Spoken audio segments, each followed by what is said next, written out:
Dogs fans, and welcome to another episode of After the Dogs Roar for 2016. Now this episode is for after round 5, and we're going to start the show off by having a look at the round 5 match v the Brisbane Lions on Saturday night at Etihad Stadium. It was a good win. Looking forward to having a look at the goal kickers, best players. Not really looking forward to having a look at the injuries, but we have to look at them.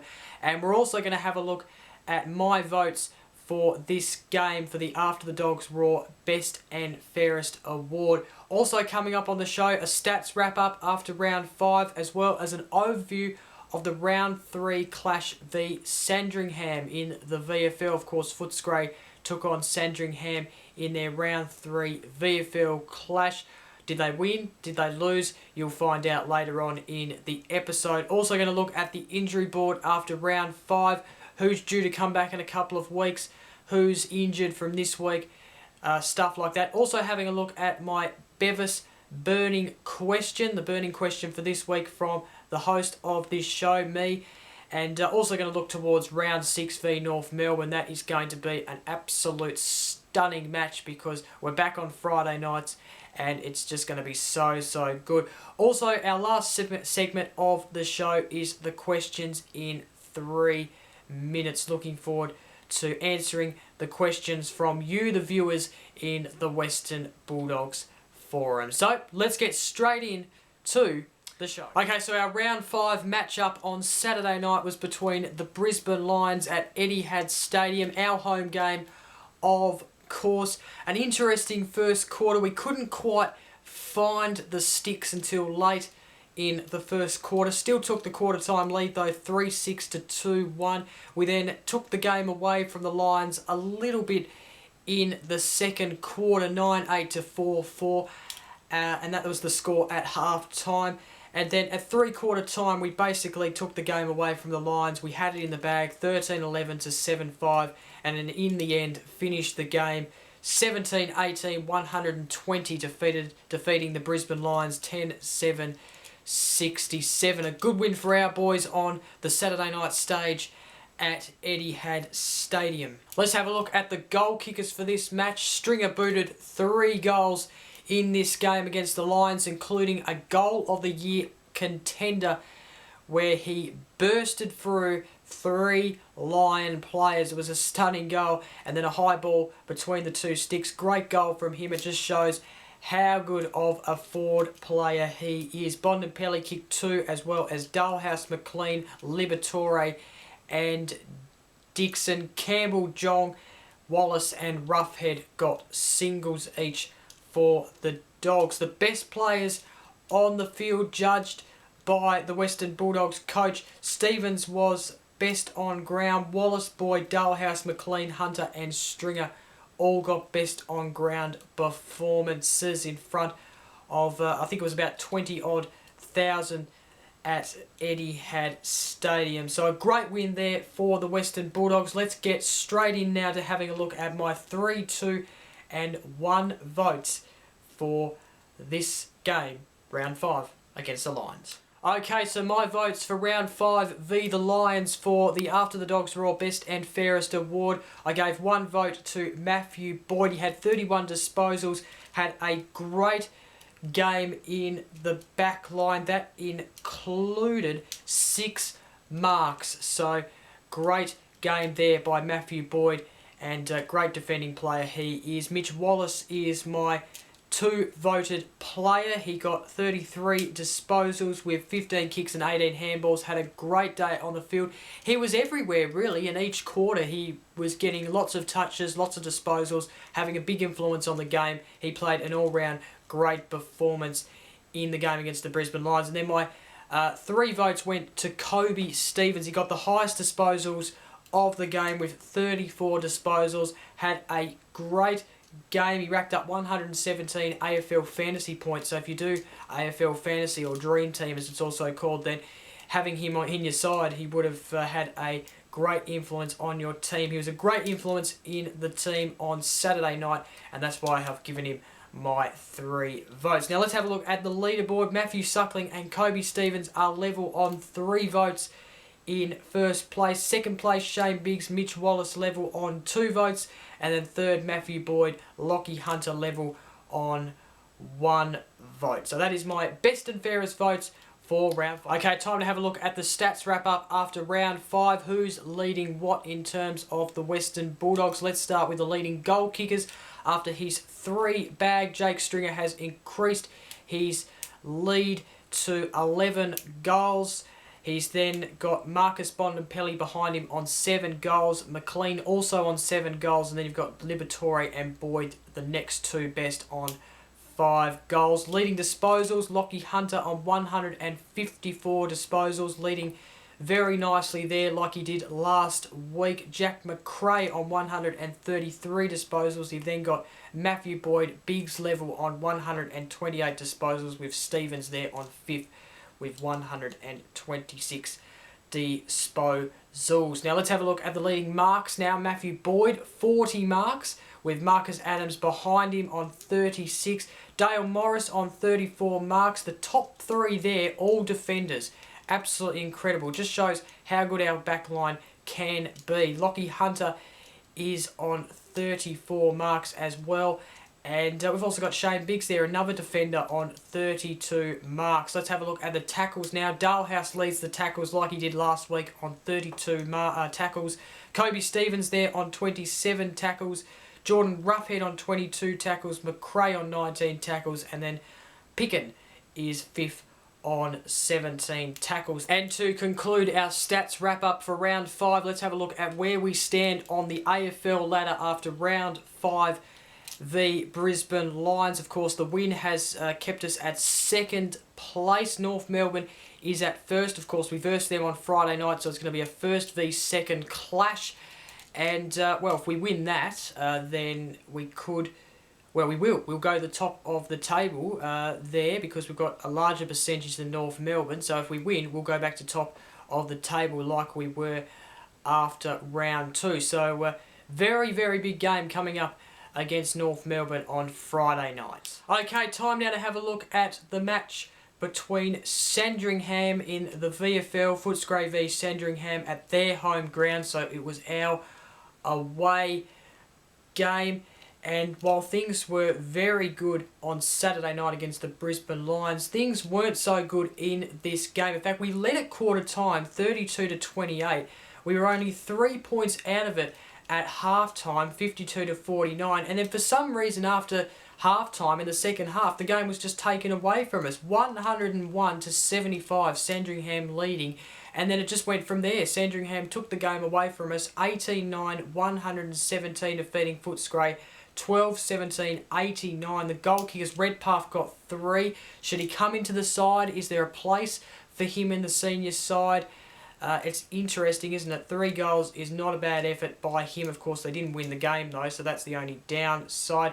Grabowski got 2. Webb, Austin, Jemison, Hayes, Dunkley, Williamson and Goots got singles each. The best players for Footscray, Russell, Dunkley, Webb, Minson, Roberts and Wallace. Minson and Roberts are 2 players I'm going to talk about in the burning question very shortly. So, yeah, best player performances could be in the senior side this week or very soon. So that's the VFL result. We've got Werribee next week on Saturday, our home game at Whitten Oval, starting at 12 p.m. So a must-win clash because we've lost our last 2 games in the VFL. Okay, so after that loss, the Footscray sit 10th on the VFL ladder. They verse Werribee, who is 4th, so they're in the top 4 going very nicely. They haven't lost a game. They've won their first 2 games, Werribee, so very important game if we want to get higher up in the VFL table. Okay, time to have a look now at probably the most depressing segment in this show. It is the injury board. After round 5, 9 players on the injury board after round 5. Of course, Matthew Suckling injured his ankle on the week and probably should have had a week off and probably shouldn't have played in the game against the Brisbane Lions, but he did, and well, it's going to prove costly. A month is what we're expecting him to miss. So not so good there for Matthew Suckling, and not so good for our backline, because why did we get him? Because, we needed some more experience up in that back line. He provides that, and now with him and Murphy gone, not so good. But anyway, we'll carry on. Tom Boyd, shoulder, of course, did it last week against Carlton. Not likely to come back in this week. He's still probably another 2 or 3 weeks away before he comes back into the side, which is no good at all. So he's 2 or 3 weeks away. Caleb Daniel possibly back next week, if not the week after, with that calf injury. Nathan Hovat, 3 to 5 weeks with that ankle. Jason Johannesson, 9 weeks there with that hamstring, but was actually back on the training track last night at Whitten Oval. So is he likely to come back earlier? Maybe 5, 6, 7 weeks maybe, instead of the 9 weeks. Who knows? But he was back on the training track and he seemed to be going okay, or moving quite nicely, even though he wasn't doing, hard-paced kind of, running or, very hard stuff. He was just having a light session. So 9 weeks, though, is likely of what he's supposed to miss. But seeing him back on the track, obviously a good positive there. Clay Smith, of course, indefinite with that knee. Heard today by Mark Stevens, Channel 7 reporter, that he could come back round 12. So that's very good news there. Of course, Rourke Smith indefinite with that knee. And of course, Pruden and Murphy, as we know, season-ending injuries a couple of weeks ago in the VFL and the AFL. So that's the injury board after round 5. A few injuries to talk about. Of course, our backline is hurting.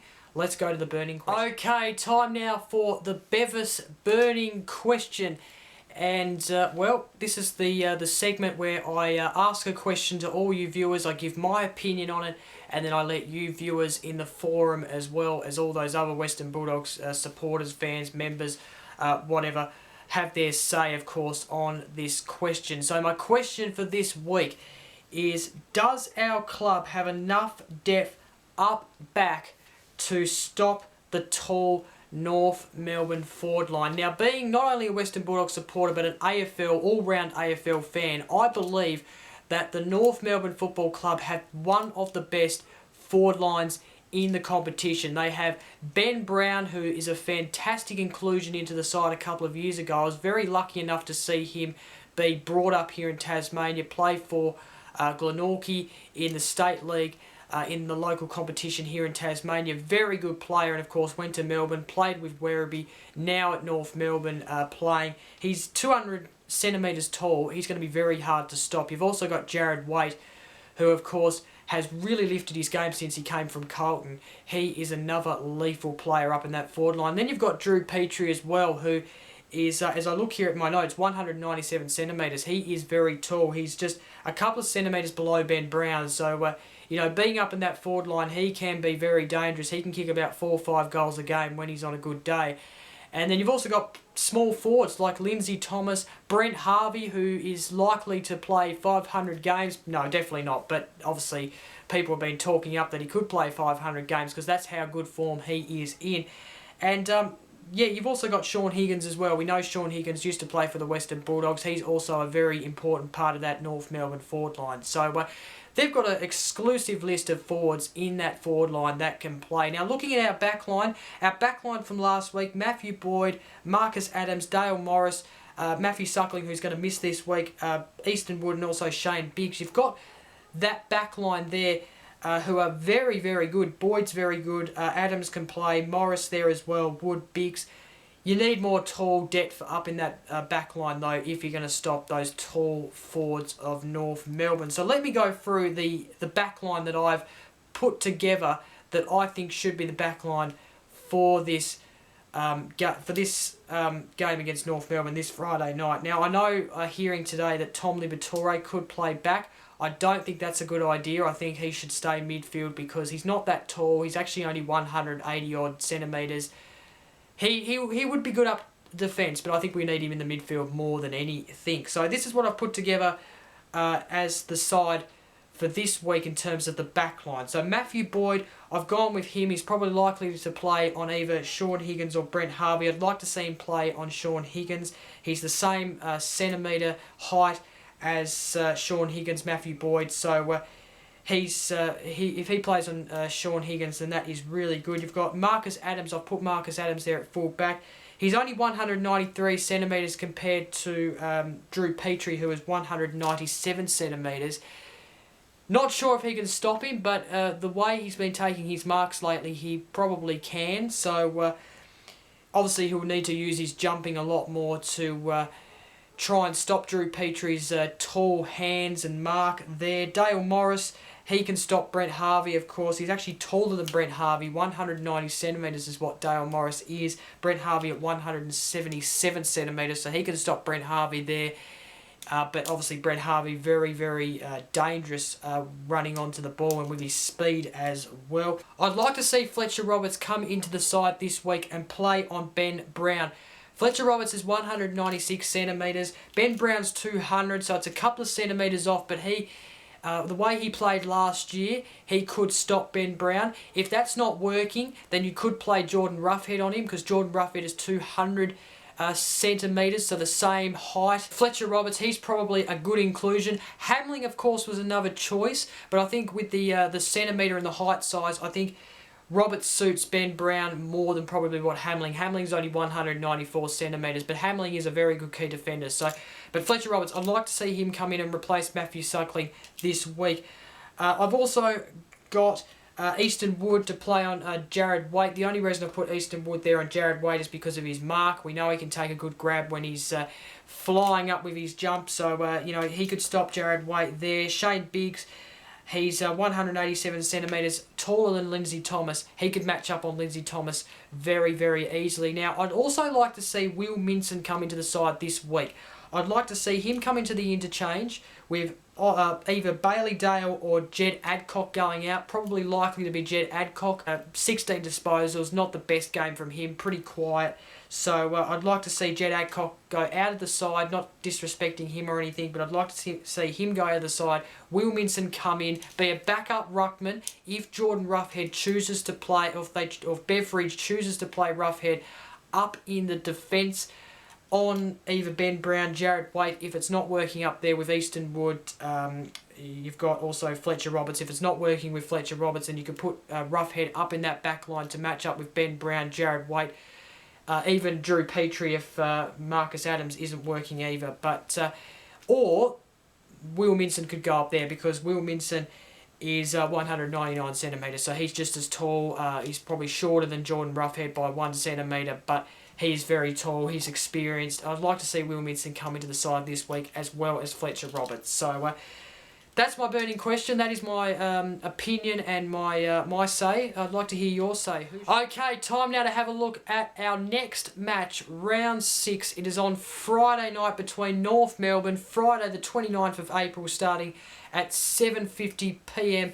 at Etihad Stadium. It is our away game, so it'll be North Melbourne's home game. Live coverage on 7 and Fox Footy, of course. It's so good to be back on the Friday night lights, the Friday night stage. And, well, if you don't know when we last played a Friday night game, this is when we last played. It was round 9 of 2012, 25th of May, against Geelong at Etihad Stadium, where we lost by 20 points. The final score was 11-9-75, us to Geelong, 14-11-95. That's the last time we played a Friday night game in the AFL. So it's been a few years and it's great to be back, and I'm looking forward to this. I am really looking forward to this game. It is first v second. Like I've been talking about, can we match the forward line of North Melbourne? Of course. they're going to be very lethal. They haven't lost a game this season, so they're on fire. That's the word I can say to describe North Melbourne this season. We can definitely win though. It's no question about that. We are just looking forward to seeing if we can match it up against the forward line, because our back line has been hurt by Suckling and Murphy departing. The prospect of Liberatore playing up there is a bit of a worry, but it can work. I wouldn't say it won't work, but it can work. So it's going to be an interesting game, this one. I hope the Western Bulldogs win, and I think they will if we can match it up with their forward line and stop the run and flow of North Melbourne and what they do very well. And really looking forward to this game. Friday night, we're back on the Friday night stage at Etihad Stadium. Looking forward to it. Can't wait.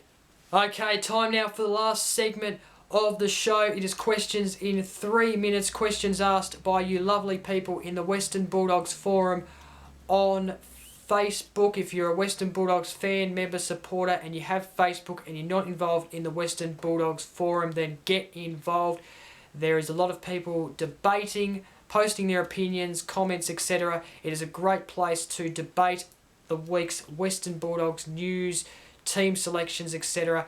It is a good forum on Facebook, so get involved if you're not involved. And ask me questions, because I will most likely answer them. Now, I've changed the name from 3 questions in 3 minutes to questions in 3 minutes, so it's just as many questions as I can in 3 minutes. So let's get the timer starting now. The first question is from Matty Lyons. He asks, if the Dogs bring in an extra tall to combat North's tall attack, who is most likely to come in? Hamlin, Collins, Roberts, Cordy, and or Minson? This is basically the same question as my burning question, which I've already established my answer, but just a simple answer is that I think we should not only bring 1 tall defender in, but 2. I think we should bring in, like I mentioned, Fletcher Roberts for Matthew Suckling, and then Will Minson on the interchange to possibly play in the defence, if not put Roughhead up at the defence at various stages of the game and have Will Minson rucking. So that is my opinion there. There's a lot of good names in there. Hamling is probably one that you could slot into the side and could be a very good defender, but just because of the tall, like I mentioned, the tall nature of the North Melbourne forwards, I think it's better off to bring Fletcher Roberts in. Jordan Roughhead, of course, at one stage was a defender, so he can easily go up there and defend with his tall height, although he does still need to work on his defensive game. The next question, Cramery, Murphy, Suckling, Johannesson, Smith, Boyd, Daniel, most likely to miss v North Melbourne, probably to miss against North Melbourne. Do we have enough depth to cover our losses? I think we do. I think we've still got, like I mentioned, we've still got Fletcher Roberts there, we've still got Minson, we've still got Roughhead, we've still got, we've still got Collins, who is to make his debut, and Cordy's there as well, who's played a couple of games for the Western Bulldogs. So I think we do. I think Liberatore as well, they're looking to bring him back at the back line. I suppose if they want to do that, then he must be able to do that. So at half back, he can provide something. So I think we do. I think the simple answer for that is yes, we do. We do have enough. Suckling, Murphy, though, big losses. But Boyd, Morris, the leaders there in the back line, we have depth to cover our losses. Next question, should we bring in Redpath or Minson into this week's side? I've already established that we should bring in Minson into the side. Redpath, he's going okay in the VFL, kicked 3 goals last week. Give him another couple of weeks just to see how he goes. We want consistent form if we do bring him into the Western Bulldogs side, so just give him a couple more weeks just to see how he goes. If he's still going really well and kicking goals, then bring him into the side, no doubt about it. Minson definitely should be in this week, in my opinion. Should be there as possibly a rucker, if not a backup rougher, like I've mentioned, if they get Roughhead up in the back line. Next question, are they rushing Johannesson back? Of course, we saw him on the training track in the training session last night. I don't know. I think if he's back on the training track, then he must be okay and good to train. So, just because he's on the training track does not mean he's right and fit and ready to go. I think he's probably just doing light stuff. So, anyway, the clock's gone. That is it for the questions in 3 minutes. Hope you enjoyed that segment, of course. Ask me questions each and every week. I do put a post on the forum, and you'll just comment your questions down below. So, Hope you enjoyed that segment, and yeah, ask me your questions and I will answer them. So, by the way, just before I end the show, I forgot to mention during our preview of North Melbourne that Luke Dalehouse is playing his 100th game. Congratulations to him. He's been a fantastic player. He's actually one of my favourite players since Brad Johnson left. So, really, really like him. And yeah, congratulations to him playing his 100th game of his AFL career. So that is it for After the Dogs Roar after round 5. Thank you very much for watching. Don't forget to like, comment and share this video. Don't forget to subscribe to get this episode to your news feed every week. Don't forget to join the Western Bulldogs forum so you can connect with me and ask me questions and so forth. And well, until next week, I'm Jacob. Enjoy the Friday night game against North Melbourne. Bye for now.